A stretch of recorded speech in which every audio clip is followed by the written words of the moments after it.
want to talk about my stories.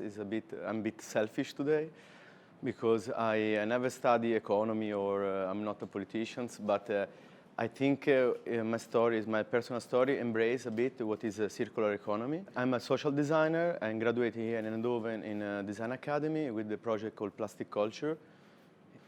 It's a project about plastic, but before talk about plastic as a big topics, I prefer to talk about how I arrived to this point.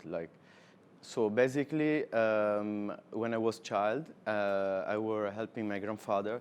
My grandfather had a wine yard, so my grandfather produced wine.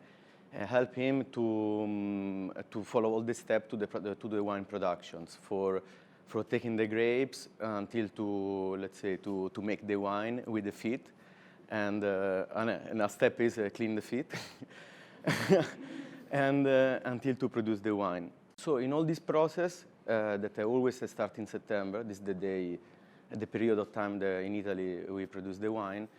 In September we do this process, and the wine is ready and is stored for a long time in a barrel. So every process I noticed, so I was witnesses of what happening. So I noticed, for example, that when we took the grapes, we pressed it, and with the leftover of the grapes, we were producing not only the wine then, also a liquor that we call grappa. Then with this leftover of the grappa, my grandfather was using as a fertilizer for the field.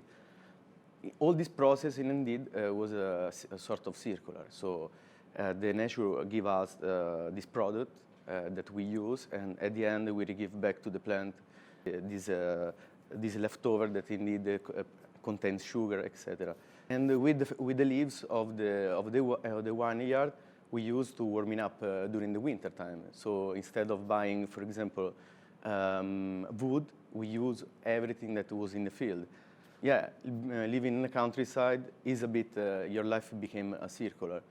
So I use this kind of experience I transport into the design field, because somehow I feel that we lost this kind of mentality. As a designer, we have an ethical and a moral kind of, we need to make decisions. So I studied before as a product design, but then I didn't like to stay in front of a computer for 8 hours doing object without thinking, basically. So I quit the jobs and decided to study in a master, and I was really attracted to what Design Academy give as an experience.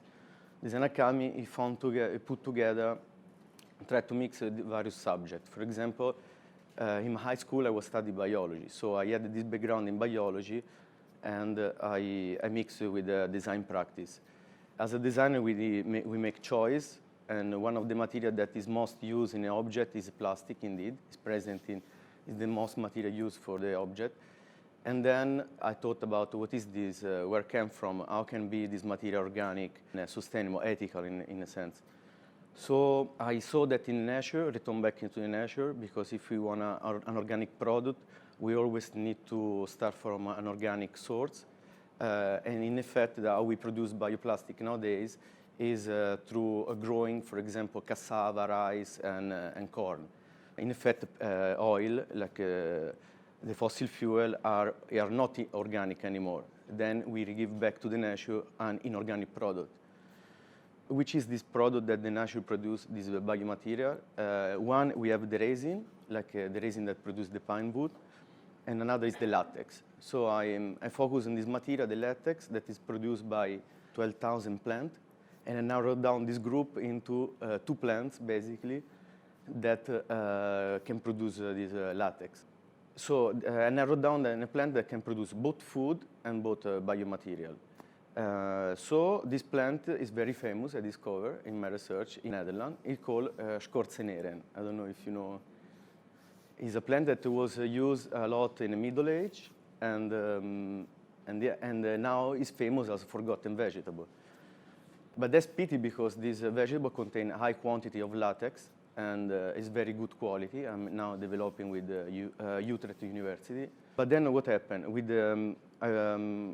it's very few drops in one vegetable. That is, it looks like a carrot, basically. But then with this mountain of food, that is my bioplastic production, I produce a lot of like leftover, also waste. But it's a food that is it's a good food, a good source of food. I don't know, maybe nobody loves scorzo nero. And then I dry it, and I were able to produce, for example, pasta. So with the leftover of my bioplastic production, I produce a pasta. Or can be pizza or bread, because I transform into flour. And then with the organic plastic, I thought that it can return back to the nature, and then return to be like a fertilizer. So I close the circle. So it's also, my project is a critics of how we produce bioplastic nowadays. In fact, as I said before, we use rice, so we put a lot of quantity of rice or potatoes. In 30 years, we need 50% or more of agricultural field. And we don't know exactly where we can grow this food. So for me, it's absurd to use the food as for form of bioplastic. So what I propose is an alternative of the alternatives, to have both products from one plant. So this is a bit my conclusion. Yeah.